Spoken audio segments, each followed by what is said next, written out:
തിരുവനന്തപുരം കോർപ്പറേഷന്റെ കെട്ടിടങ്ങൾ വാടകയ്ക്ക് നൽകിയതിൽ വ്യാപക ക്രമക്കേടെന്ന് പരാതി. കുറഞ്ഞ വാടകയ്ക്ക് മുറിയെടുത്തവർ വലിയ വാടകയ്ക്ക് അവ മറിച്ചു നൽകി എന്നാണ് ആരോപണം.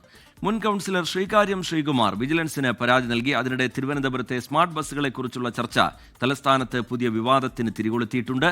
സ്മാർട്ട് ബസ്സുകൾ ഓടേണ്ടത് നഗരപരിധിക്കുള്ളിലാണെന്ന് മേയർ വി രാജേഷ് അഭിപ്രായപ്പെട്ടു. ഇതിനെ എതിർത്ത് മന്ത്രി വി ശിവൻകുട്ടിയും രംഗത്തെത്തി.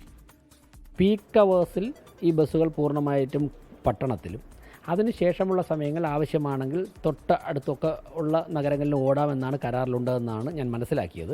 അതോടൊപ്പം തന്നെ അതിൽ ഒരു വിഹിതം കോർപ്പറേഷൻ ലഭിക്കണമെന്നും അതിലുണ്ടെന്നാണ് ഉള്ളതാണ്. അങ്ങനെയൊക്കെയുള്ള കാര്യങ്ങൾ കൃത്യമായിട്ട് നടക്കേണ്ടതായിട്ടുണ്ട്. പ്രതിപക്ഷത്തിരിക്കുമ്പോഴേക്കും പറയുന്ന കാര്യങ്ങളിൽ നടപ്പാക്കാൻ തന്നെയാണ് പറയുന്നത്. ഭരണപക്ഷത്ത് വരുമ്പോഴേക്കും സ്വാഭാവികമായിട്ട് ആ അധികാരം ഉപയോഗിച്ചുകൊണ്ട് നടപ്പിലാക്കാൻ വേണ്ടിയുള്ള പരിശ്രമമാണ് ഞങ്ങൾ നടത്തുന്നത്. നമ്മുടെ ഈ തിരുവനന്തപുരത്ത് തിരുവിതാംകൂറിൽ ഒരു പഴഞ്ചൊല്ലുണ്ട്, പുത്തനച്ചി പുറപ്പുറം തോക്കും. അത്ര മാത്രമേ ഉള്ളൂ.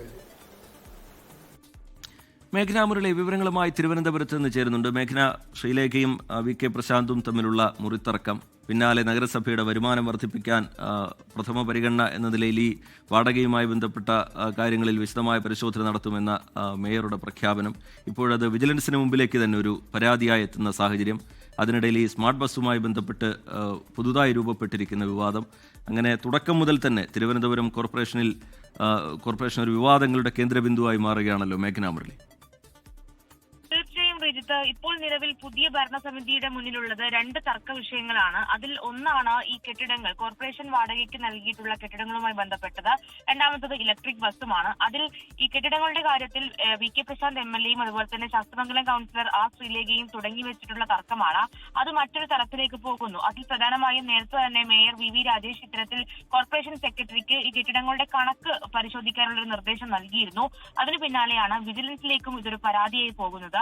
കോർപ്പറേഷൻ മുൻ കൗൺസിലറായിട്ടുള്ള ശ്രീകാര്യം ശ്രീകുമാറാണ് വിജിലൻസിൽ രേഖാമൂലം പരാതി നൽകിയിരിക്കുന്നത്. ആ പരാതിയിൽ പറയുന്നത് കുറഞ്ഞ തുകയ്ക്ക് കെട്ടിടങ്ങൾ വാടകയ്ക്ക് നൽകി വൻ തുകയ്ക്ക് അതേ കെട്ടിടങ്ങൾ മറ്റൊരാൾക്ക് മറിച്ചു നൽകുന്നു എന്നുള്ളതാണ്.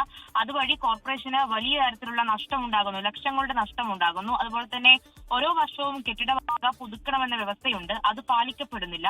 അതുപോലെ ഈ രേഖകളടക്കം കൃത്യമായ രീതിയിലല്ല എന്നുള്ള കാര്യങ്ങളടക്കം ഈ വിജിലൻസിൽ നൽകിയിട്ടുള്ള പരാതിയിൽ പറയുന്നുണ്ട്. കൂടാതെ ഈ പട്ടിക വിഭാഗത്തിന് നിശ്ചിത വാടക മുറികൾ മാറ്റിവയ്ക്കണം എന്നുള്ളൊരു കരാറുണ്ട്, ഒരു ചട്ടമുണ്ട്, അതും പാലിക്കപ്പെടുന്നില്ല. അതുപോലെ തന്നെ ഈ കരാറുകാർ മരിച്ചാൽ പോലും ഈ വാടക മുറികൾ തിരിച്ച് കോർപ്പറേഷനിലേക്ക് എത്തുന്നില്ല എന്നുള്ള കാര്യങ്ങളടക്കം ഈ പരാതിയിൽ പറയുന്നു. എത്രയും വേഗം നിയമ നടപടി വേണമെന്നുള്ളതാണ് ശ്രീകുമാറിന്റെ പരാതിയിൽ പറയുന്നത്.